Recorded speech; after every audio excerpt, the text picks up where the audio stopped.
Life Check Yourself with Christine Lang. From pain to power, how to tune into your spirit and prosper. Ladies, welcome back to another episode of Life Check Yourself. I'm very happy to have Christine Lang here. She told me she loves the one sentence bio. So she is former New York attorney turned intuitive. And now she is helping her clients and the people who read her new book called Ask Your Spirit, Receiving Life-Changing Wisdom from Your Elevated Intelligence, which is coming out in a month. So you must be so excited. Yes. She's been helping clients receive clarity on how their stressors have resulted in the symptoms in life that they're currently experiencing. And she helps them change that, right? So that they can get the answers they need and the clarity they need to find joy in all aspects of their lives. That was more than one sentence, but did I get it close? That's okay. It's close. I love that. So you have your book coming out. How are you feeling about that? Good. I went through, I've been doing this for almost 30 years of being the translator for people's spirits, right? So they can understand how their body and their life got to be the way it is.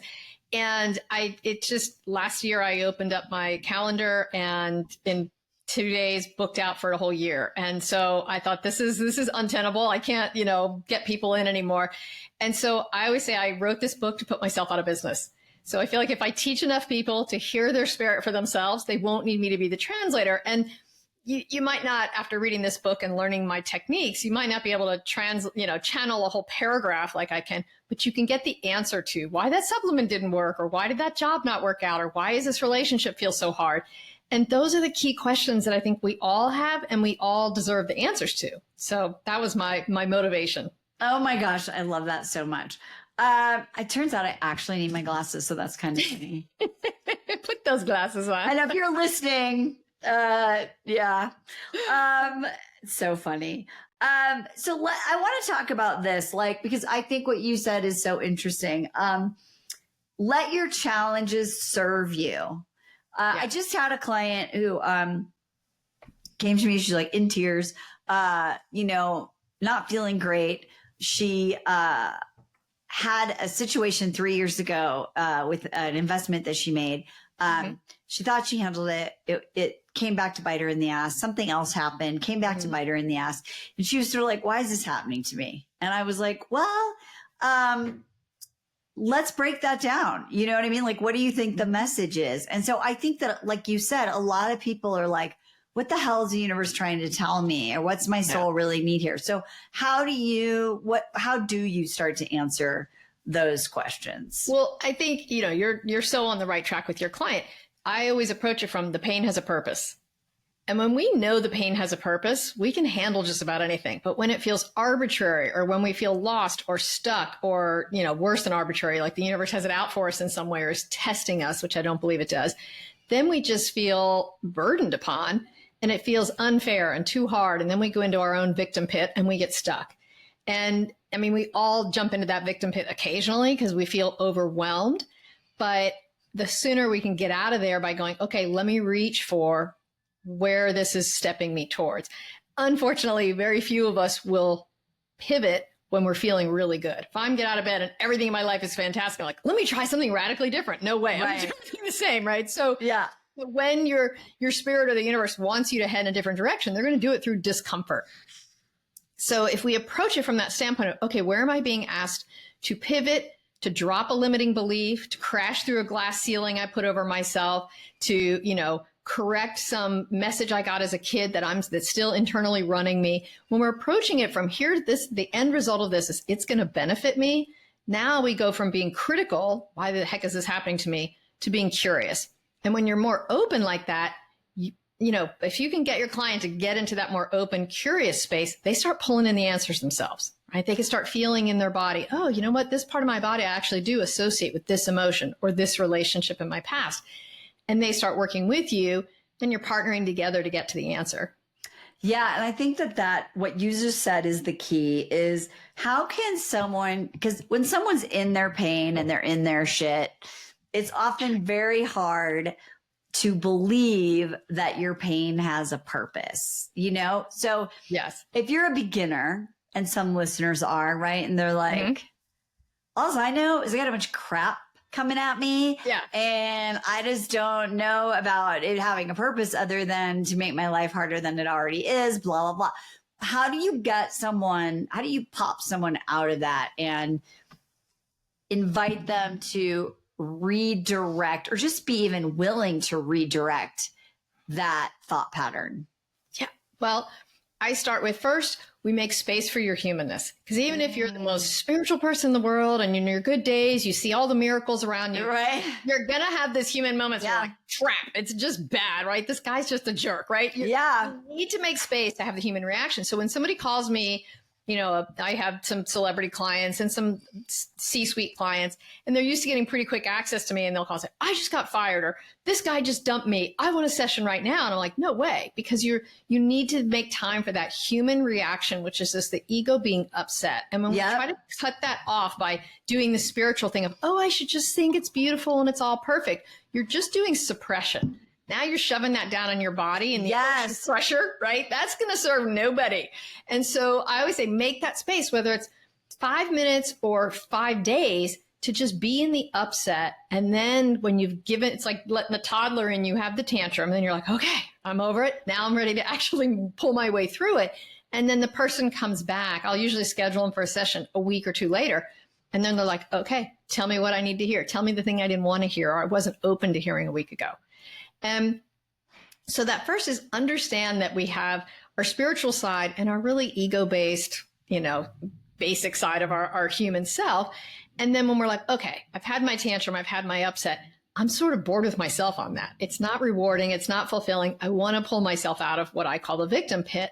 Then I usually say to people, you know, I love that Einstein said, there's only 2 ways to look at life, is if everything is a miracle or nothing is a miracle, and you choose one.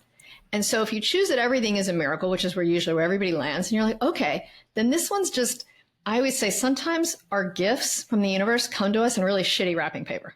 So we just have to go, this is really shitty wrapping paper.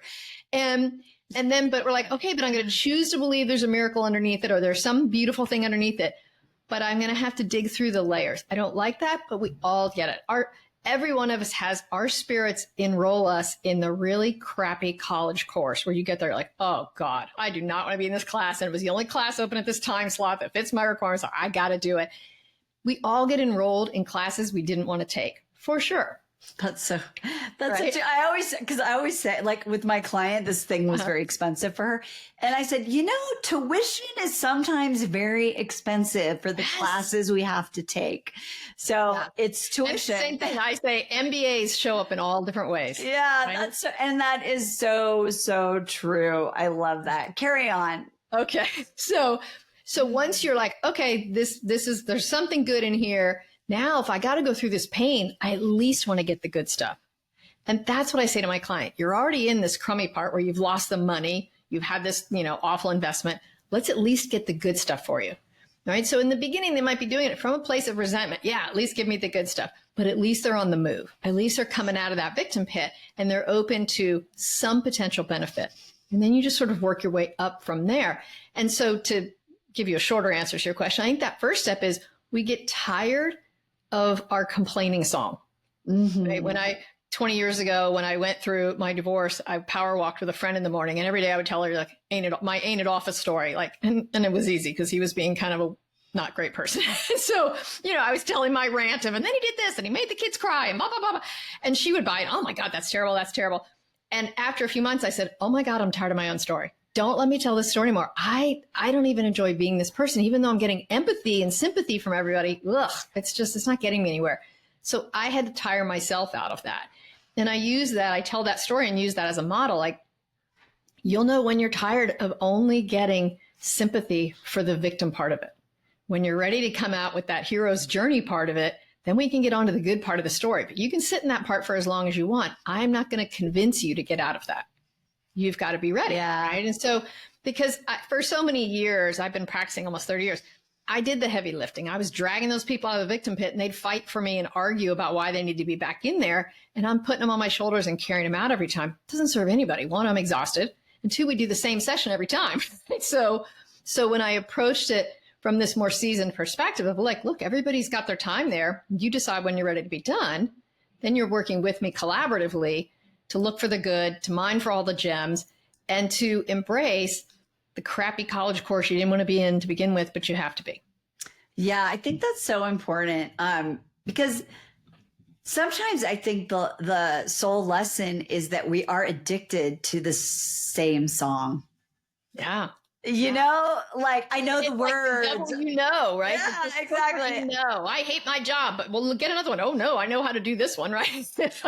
Yeah, and I think that that's a really like important thing for people to just be reflective about, right? Like, with that particular client, she was going to call her attorney, and I just said, "Here's what your homework.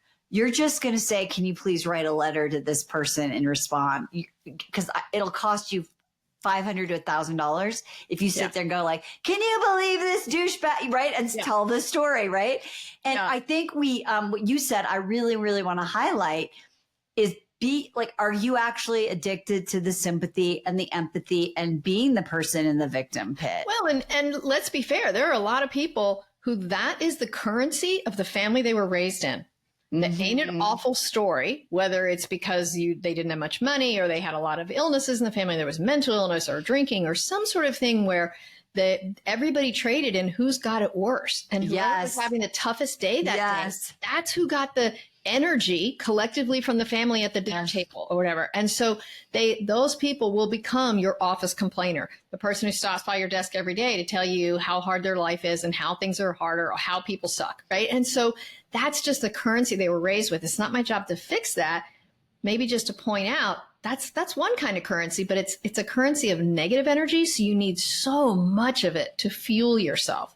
Whereas if you can learn to trade in more positive energy with people, you're only going to need a little bit to feel fueled for the day. Ugh, I love that. Okay, let's pivot to the relationships, because I know that you have these 4 steps to evaluate your relationships. Yeah. And I just think it's so interesting because so many of us are just so binary, right? It's like they're in, they're out, they're black, they're white. They're telling ain't my life so sad? Ain't it awful story? Yeah. Ain't it awful story? Ain't my life so sad? Ain't it awful? Yeah. Right. And it's like, what are you doing to actually be constructive and curious about that? And so I love that you have these 4 steps. So I would love for you to share them with people so we can get out of the like, should I, shouldn't I? Well, and like you say to the binary, it's like, it's a good friend or it's a bad friend. There's so much more complexity than that. Yes, right? 100%. But when we say, but she's a good friend because we've been friends for 10 years, then you're locked in, right? Then you don't give yourself permission to look at what is true in that relationship. So just to back up and give 1 minute of preface, the first third of my book is about how to connect to your spirit and how to ask questions. The second 2/3, I call your relationship manual, because that relationship with your spirit is the most important one you'll ever have. And then it's each chapter are different questions that people want to ask their spirit about the relationships they have in their life. And a lot, like there's the competitive friend, the critical parent, right? All the different topics and how to ask your spirit questions about them without just saying, isn't Marsha awful? Right? Maybe you don't just ask it that way. So in one of those chapters, in the initial chapter about relationships, it explains how we trade energy in relationships. And then it talks about doing a relationship audit, which is what you're talking about. And that relationship audit has you write down, you're going to have 4 columns. You're going to write down the list of the people you spend the most time with, right? May or may not be your favorite people, but the people you spend the most time with. And then in the next column, you're going to write down 3 adjectives about that person.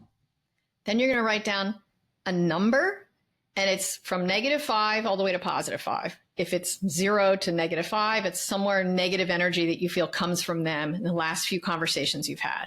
1 to 5 is positive energy, 1 being slight amount of positive energy, 5 being lots of positive energy.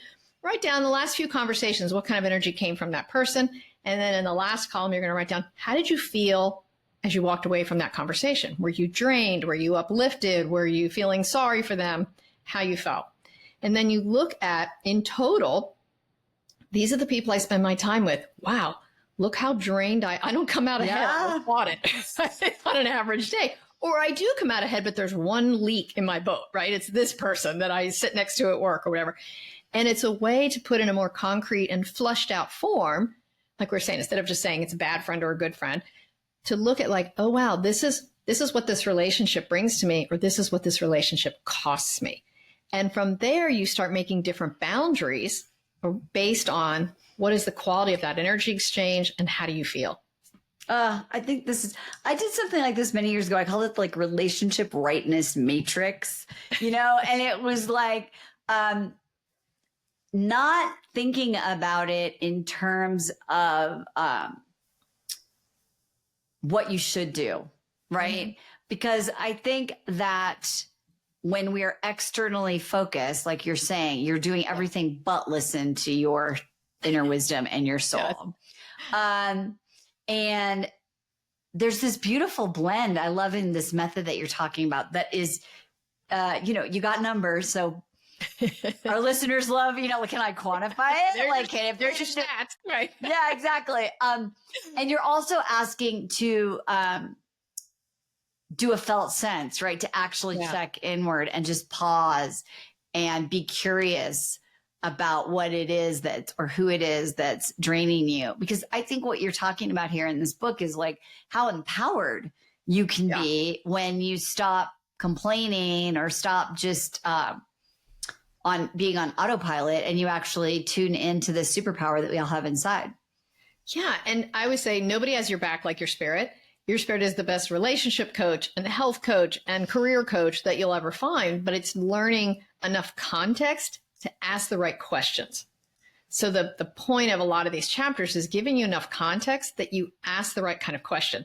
For instance, I had a client who said, well, should I date this guy? Should I date Brian or should I date Carl? And when she asked her spirit that, her spirit just stepped back and didn't answer. She's like, why will my spirit not talk to me? And I'm like, what if you change that to, can you tell me something about each of these men and how I show up when I'm standing in front of them? And then her spirit had a whole bunch of stuff to say, right? And then said, which version of you do you like better? How you show up when you're with this guy or how you show up with this? And which version do you feel safer? Because what I see, her spirit said, what I see in your central nervous system when you're with Carl is you're more in that flirty, prove to him you're worthwhile kind of energy. And when you're with Brian, you feel more emotionally safe and you feel settled. That's what I observe. What do you? And when she checked in, she's like, oh yeah. So being with Carl feels like almost like a conquest. Like I got him to pick me, versus being with Brian feels more safe and secure, which based on her upbringing felt like that's too easy. That probably isn't the right one. So she was doubting herself. So with her spirit's help, she could feel it, but she had to check inward, hear from her spirit, get her spirit to kind of give her those guideposts, right, to compare it to. And then she made an informed choice that was really healthy for her instead of just kind of this ego jump that we tend to make in relationships when we're dating. Yeah. And I really want everyone to really listen to the texture and the tone of those spirit questions, right? Because when the questions, I call them like lower quality, like they're like, why is this happening to me? They're black and white. They're outside. The answers are outside. Why are guys like that? I'm like, literally, I don't know. Go interview every single one of them. Why are humans humans? Yeah. I'm like, get back to me. Because if you answer that, you'll be really rich. I'll be your number one fan. It's just like this default where like is it that we want to avoid taking responsibility? Is it we don't know that we can? Is it that we don't trust ourselves? Well, I think why are we not there? Yeah. I do think it comes down to we've been taught not to trust ourselves because at least once, if not 20 times, we had a feeling about something, which was really a hope. If we're honest, it was an ego's hope. Ooh, this guy is checking those boxes. I bet it could turn into this. And then it didn't. And instead of us owning, oh, I think I was projecting all these things I hope would be, we say, oh, I don't trust my heart. And whenever somebody comes into a session and says, I don't trust my heart, their spirit like flies in and goes, what are you talking about? That was never your heart. That was your ego projecting what it hoped it would be. And it was never going to be that, right? And so that idea that we all come away with is, here's why I can't be trusted. Because, I was the one sneaking cupcakes at 11 p.m. last night, or I was, we all have this evidence pile of how we really shouldn't be trusted to run our life as an adult. And it's overly harsh. And it's 1 + 1 = a grapefruit. The fact you ate a cupcake last night doesn't mean you can choose who, can or can't choose who you should date, right? But we build this evidence pile of why we're not trustworthy to take good care of ourselves. So we want someone, whether it's you or me or a life coach or our spirit, to give us that black and white answer that is a right or wrong. And what your spirit's going to coach you to do is say, you actually have the answer. You're just afraid to touch it. Let me help you touch it let me steer you. So sometimes when somebody's in a session, their spirit will just say, here's the answer. It's time to leave that relationship. It's abusive or whatever, and help them see why it's abusive. But more often than not, the person's spirit will ask them questions or give them things to think about where they go, oh, I know the answer. I have the clarity, right? And that to me is the gift, is your spirit partners with you and works collaboratively with you so that you can get to your truth. And then as soon as you embody it, you know the next step. It's obvious. Nobody has to tell you. Yeah. And I think this is such a really good point that you're making, because when someone says, oh, I have a bad picker, I'm sort of like, I bet there was a part of you that actually knew, this wasn't the right thing, but you believed in the potential, or you were addicted to the conquest or the chemistry, or what you said, like, boring feels wrong, so you don't choose the safe guy, right? And so I'm always sort of like, actually, I thought you can't trust yourself. The problem is you're not listening to yourself. Yes. Yeah. Sometimes it's because you're being a denier. No, I'm sure that's not right. I'm sure that's not right. Because we don't want to give up on the hope that we had the first day we saw that guy's picture or met him, right? Yeah. Yeah. So now we'll switch and we'll talk to health.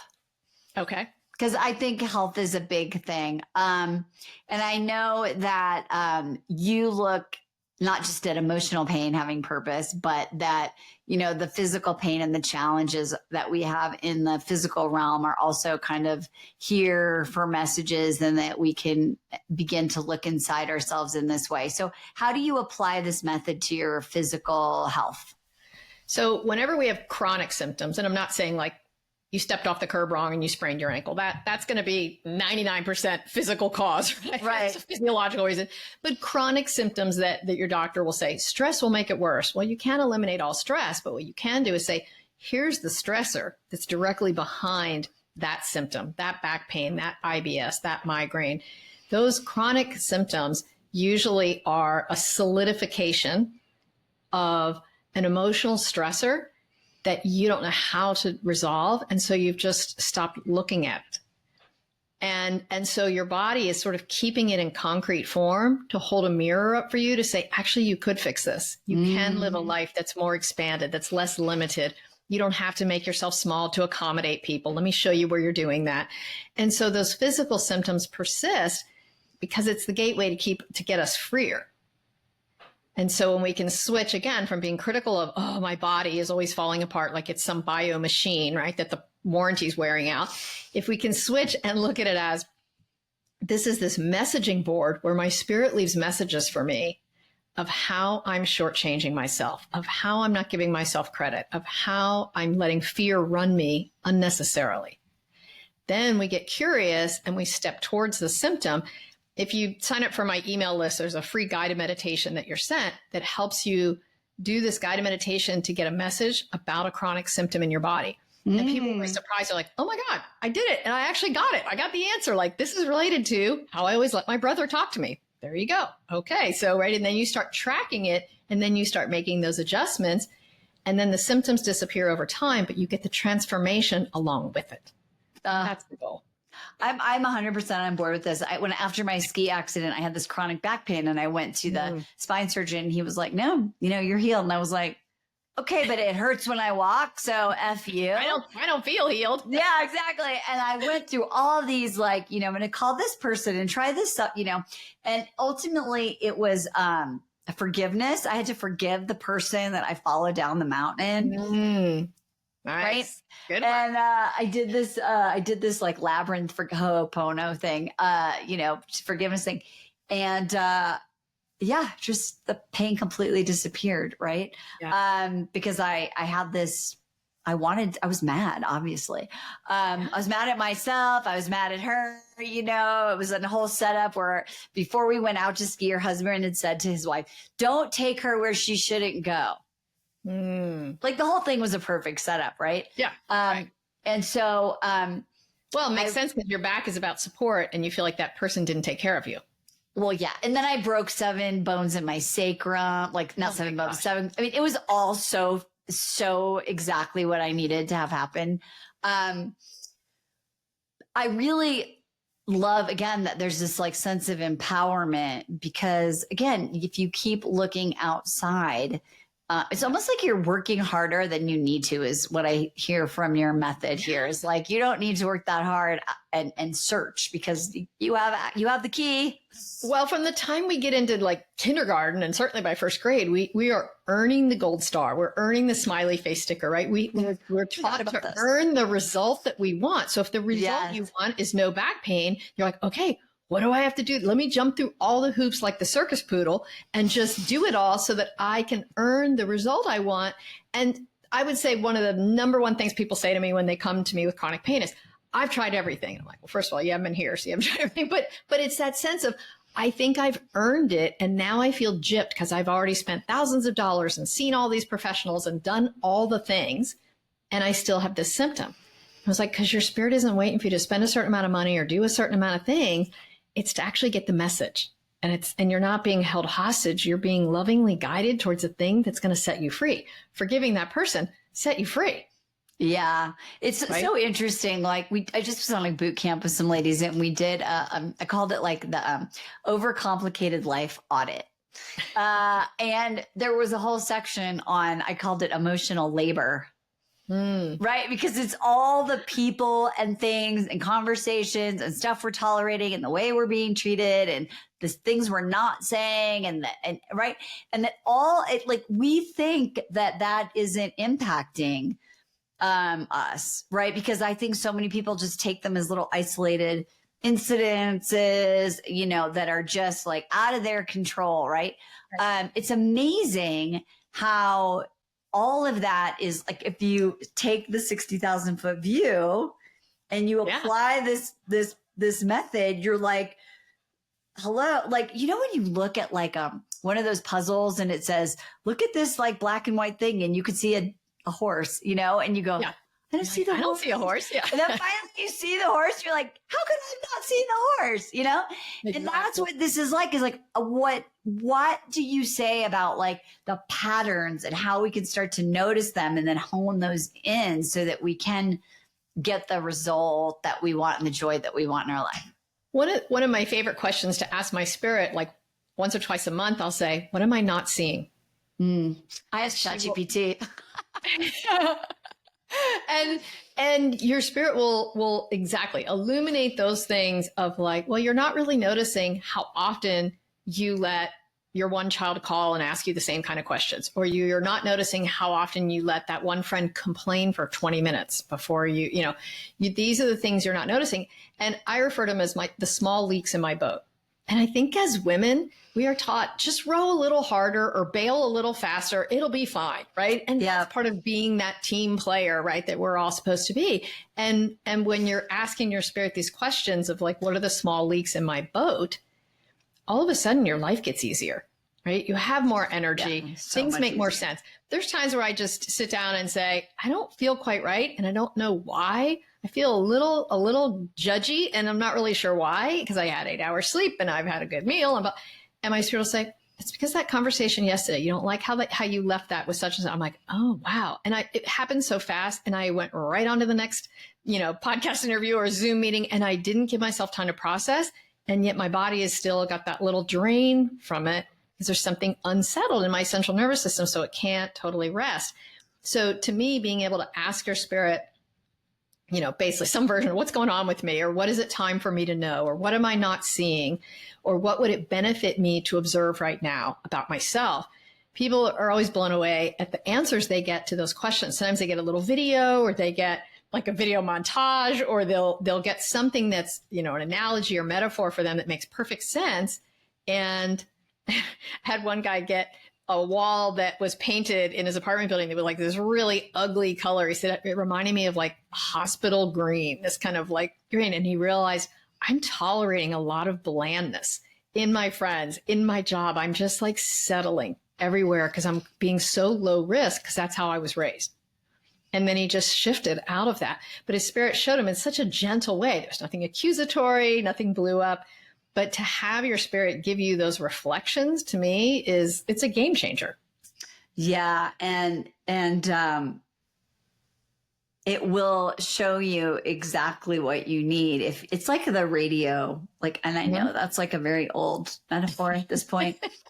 But it's true, you know, or maybe the new metaphor is like when you have a new, like a phone, a newish phone, and you just plug it in and the battery's charged in like 20 minutes versus the old one. And you're like 30 minutes later, you're like 22%, you know, and you're like, wait, I could just like bing, bing, you know, and get the answer.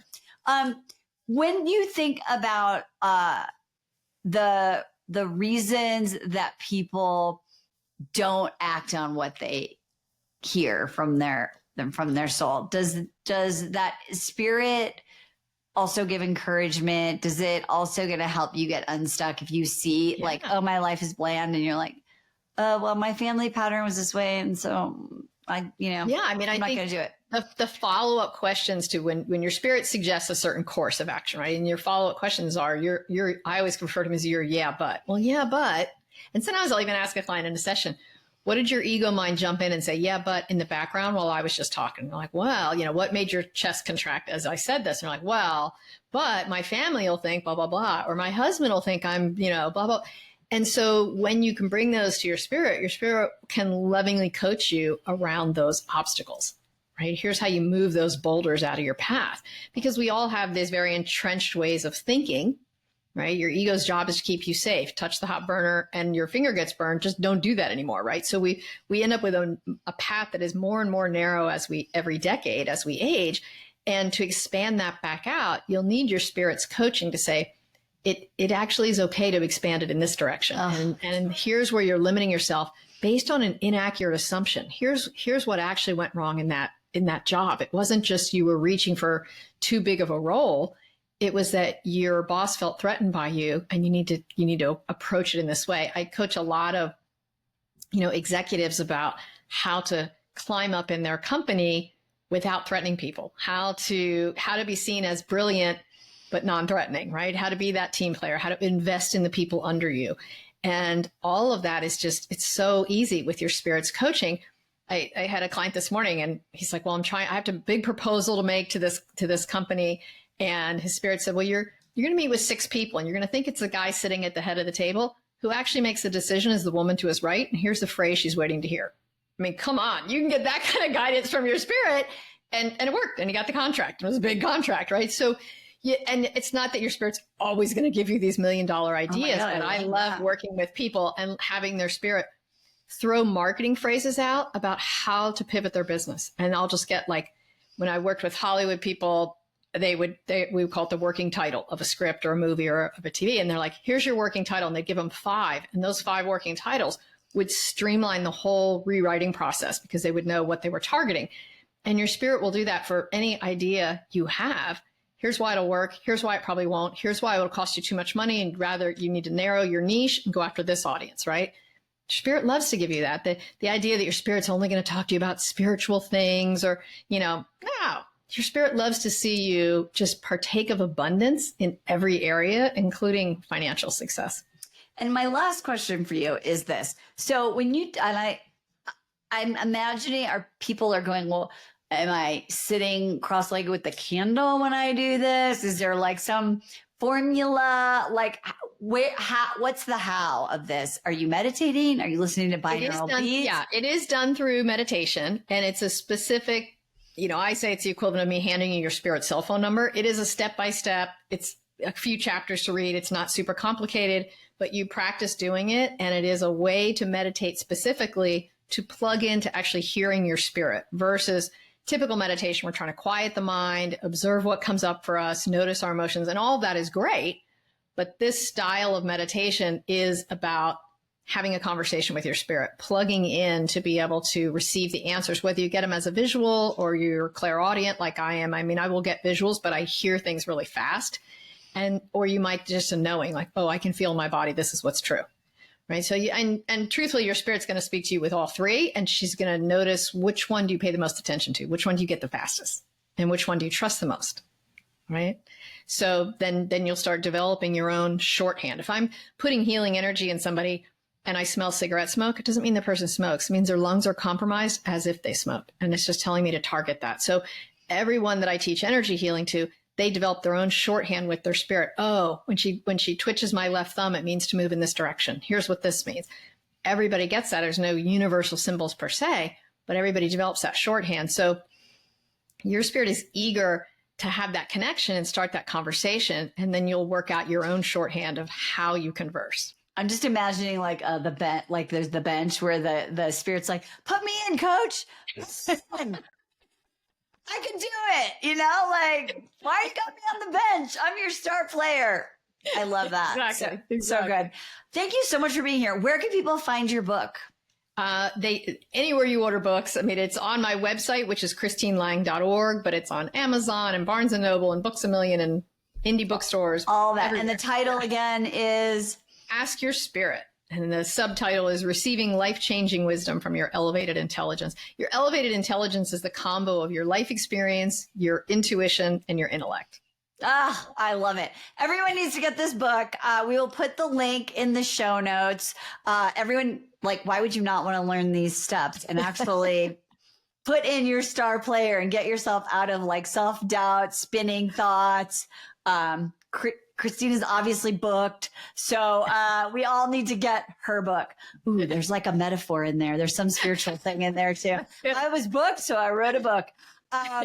Ladies, this episode had so many places and points where you can listen in again and life check yourself. And I almost feel like if you're listening to this, there's probably a reason in your soul had a message for you to know that there's a way. Trust the divine timing. And you can also find me on social media and on Instagram. If I get last minute cancellations, I post them there. They're usually gone the same day, but that is also a way that a lot of people get in to start working with me. Oh, I love that. Okay. So we're going to follow her on Instagram. We're going to buy the book. We're going to listen to our internal intelligence and start living life on our own terms. Ladies, remember, it is up to you. Always and in all ways to life check yourself. We'll see you next time. Bye-bye for now. Hey, thanks for tuning in today. Listen, if you're feeling stuck, I want you to know you're not alone and you don't have to settle for it. I've created a free quiz to help you pinpoint what's draining your energy and exactly how you can fix it. So head over to decodeyourdestinyquiz.com and take the 60-second quiz right now. That's decodeyourdestinyquiz.com. And if you're ready to dive deeper, you can book a free no obligation consultation at marniebatista.com/private coaching. That's Marnie, M-A-R-N-I, Batista, B-A-T-T-I-S, as in Sam, T-A.com/private coaching, all one word. Let's take the first step to creating a life you love on your terms. I'm Marnie, and I'll see you next time.